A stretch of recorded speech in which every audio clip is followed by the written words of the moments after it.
जी sir, नमस्कार और हमारे दर्शकों को भी प्रणाम मेरा।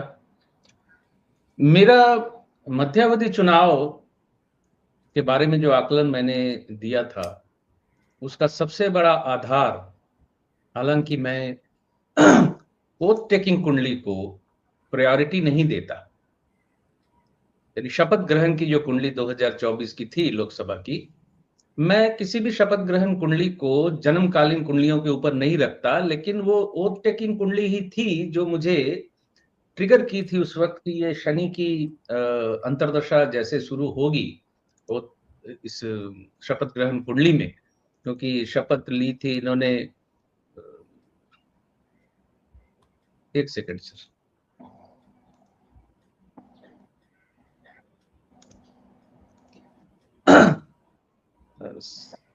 शपथ ली गई थी जुपिटर की महादशा में, राहु की अंतर्दशा थी। राहु अपने आप में एक इल्यूशन का और भ्रम का प्लैनेट है। तो शपथ ग्रहण राहु की अंतर्दशा में, बृहस्पति की महादशा में राहु की अंतर्दशा, और राहु बुध के नक्षत्र में था। वृश्चिक लग्न की कुंडली उस वक्त बनी थी और ये बुध जो है टॉरस में यानी वृष राशि में बैठा हुआ है, लेकिन चलित में ये बुध आपका छठे भाव का फल दे रहा था। यानी शुरुआत में ही एक जिस अंतर्दशा में शपथ ली गई, उस ग्रह का संबंध छठा भाव यानी झगड़ा, शत्रुता, मनमुटाव, रोग, लोन। तो लोन भी आप देख ही रहे हैं कि कितना आंकड़े आते हैं उठ के। तो जो शुरुआती अंतर्दशा थी वो छठे भाव से एक नेगेटिव भाव से कनेक्टेड थी। उसके बाद मेरा माइंड जो ट्रिगर हुआ था, शनि की अंतर्दशा जो शुरू हुई। शनि अ, जुपिटर के नक्षत्र में है और जुपिटर भी रोग भाव से कनेक्टेड है। यानी जुपिटर शनि की अंतर्दशा 25 में शुरू हुई, महादशा जनवरी 2025 से। तो ये शनि का संबंध भी, एक तो वृश्चिक लग्न की कुंडली में शनि नेगेटिव प्लैनेट होता है और शनि का संबंध चौथे भाव से बना हुआ है। चौथा भाव सुख भाव होता है, घर, होम, डोमेस्टिक जिसको इंडिकेट करते हैं। तो सुख भाव में शनि का बैठ जाना हमेशा सुख भाव को डिस्टर्ब करता है। हाथ कंगन को आरसी क्या, बिल्कुल आंखों के सामने है कि 2024 के बाद जब से केंद्रीय सरकार, एनडीए सरकार या भाजपा सरकार बनी है, सुख नहीं है इस सरकार के दौरान। जो सुख 14 से 19 तक था और जो सुख 2019 से 2024 तक था, वो 2024 ऑनवर्ड वो सुख नहीं है। ग्रह कलह अब तो ज्यादा बढ़ गई है। इसके भारतीय जनता पार्टी में कलह बढ़ेगी, ये पिछले साल मैंने बोला हुआ, पिछले साल मैंने कहा था। और इधर मोदी जी के केतु की अंतर्दशा का जो इंडिकेशन मैंने दिया, आप देख लीजिए, कल ट्रोल हो रहे हैं वो, अच्छा नहीं लगता है देख के। कल वो ट्रोल हो रहे हैं ऑस्ट्रेलिया की मीडिया द्वारा, ऑस्ट्रेलिया का दौरा जो उनका हुआ है।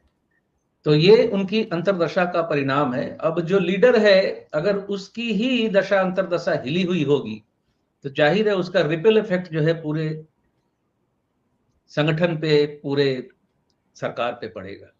तो ये प्रभाव तो पड़ रहा है। मध्यावधि चुनाव शनि की अंतर्दशा की वजह से मैं ट्रिगर होता देख रहा हूं, क्योंकि रोग, शत्रु, कंपटीशन, प्रतियोगिता का कॉम्बिनेशन बना हुआ है शनि में। इसके बाद क्या है, शनि की अंतर्दशा जो है, सॉरी फिर मैं गलत बोल रहा हूँ, हाँ, शनि में शनि की अंतर्दशा जनवरी 2028 तक है। उसके बाद शुरू जी। होगा बुध। बुध चंद्रमा के नक्षत्र में है और चंद्रमा जो है नवम में बैठा हुआ है, लेकिन चलित में चंद्रमा अष्टम से कनेक्टेड है। यानी बुध का अष्टम भाव से ओथ टेकिंग कुंडली का बहुत स्ट्रॉन्ग कनेक्शन बना हुआ है। यानी जनवरी 2028 के बाद इस शपथ ग्रहण की कुंडली के अनुसार, और जो शपथ ग्रहण की कुंडली को बहुत ज्यादा प्रायोरिटी देते हैं, मैं समझता हूं वो तो मेरी बात को काटेंगे ही नहीं, काट ही नहीं सकेंगे। तो इस शपथ ग्रहण की कुंडली के अनुसार 2029 में बीजेपी वापस आती नहीं दिखती। इस ओथ टेकिंग कुंडली के अनुसार वापस आती नहीं जी। दिखती।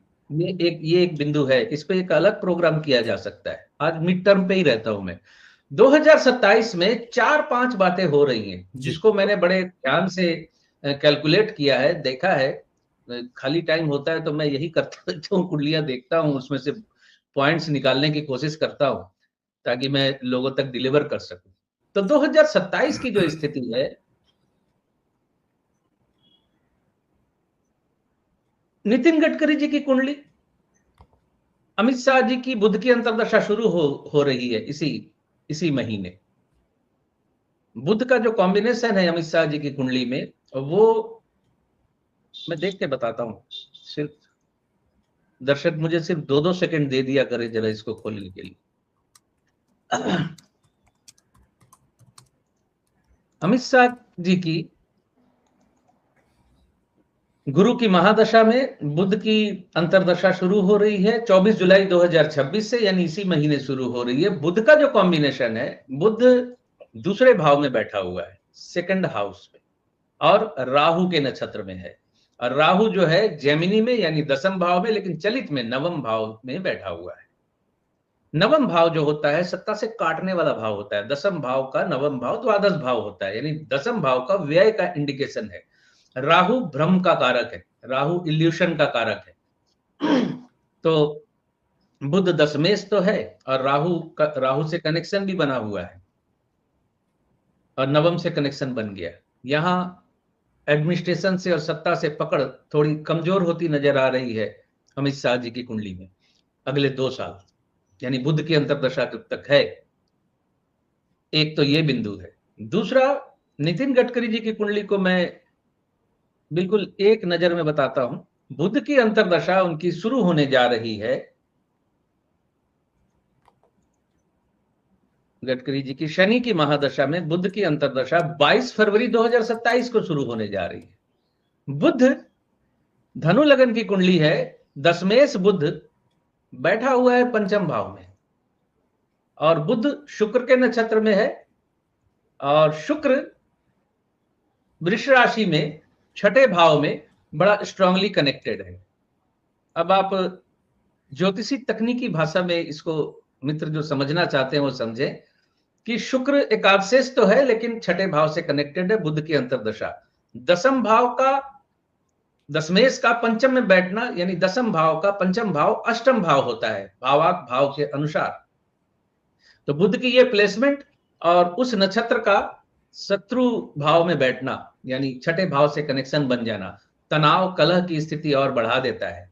तो बुध की अंतर्दशा जो शुरू हो रही है नितिन गडकरी जी की फरवरी 2027 से, वो भी नेगेटिव है। यानी मेरा अपना मानना है कि नितिन गडकरी जी, मुझे लगता है मंत्रिमंडल से बाहर हो सकते हैं 2027 में।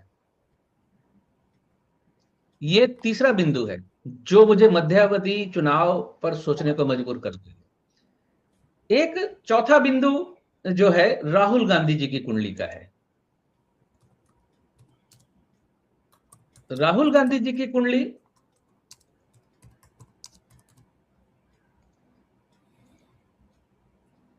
उनकी राहु की महादशा चल रही है और शनि की अंतर्दशा है। राहुल गांधी जी की शनि की अंतर्दशा मार्च 2027 तक है। वहां से बुध की अंतर्दशा शुरू हो रही है। मतलब आप देखिए बुध किस तरह से कनेक्ट हो रहा है।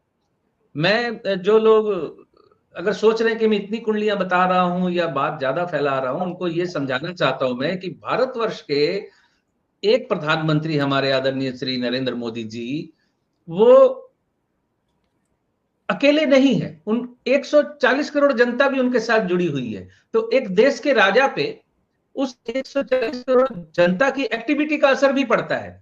उसमें आप आंदोलन जोड़ सकते हैं, उसमें कुछ गलत बातें जोड़ सकते हैं। इन सारी चीजों का एक्टिविटी का असर उन पे पड़ता है, और मोदी जी की एक्टिविटी का असर 140 करोड़ जनता पे पड़ता है। यानी इंडिविजुअल कुंडली से कभी भी फलादेश निकल के आता नहीं है। मैं ये लर्निंग के जो इच्छुक हैं उनके लिए बता रहा हूं।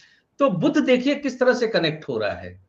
3 दिग्गजों की कुंडली, चौथे दिग्गज मोदी जी, केतु की अंतर्दशा, और बुध तीनों तरफ एक्टिवेट। और राहुल गांधी जी का बुध जो है वो 27 मार्च 2027 से अक्टूबर 2029 तक चलेगा। इनका बुध चंद्रमा के नक्षत्र में है, चंद्रमा दशमेश है, लेकिन इनके बुध में एक कमी है कि तुला लगन की कुंडली में नवमेश बुध अष्टम में चला गया है, यानी अष्टम में ही है वो, और अष्टम में होते हुए वो बुध चंद्रमा के नक्षत्र में दशम भाव से, और चंद्रमा धनु राशि में तीसरे भाव से कनेक्शन कर रहा है, 3-10 का कॉम्बिनेशन बन रहा है। तो यहां मेरा आकलन है कि मध्यावधि चुनाव होने के चांसेस यहां इसलिए भी दिखते हैं कि राहुल गांधी जी का लीडर ऑफ अपोजिशन का पद भी ज्यादा दिख रहा है मुझे उस कंडीशन में, क्योंकि वहां नवमेश बुध का अष्टम में चला आना भाग्यहीनता और भाग्य की माइनस का हेतु बनता है।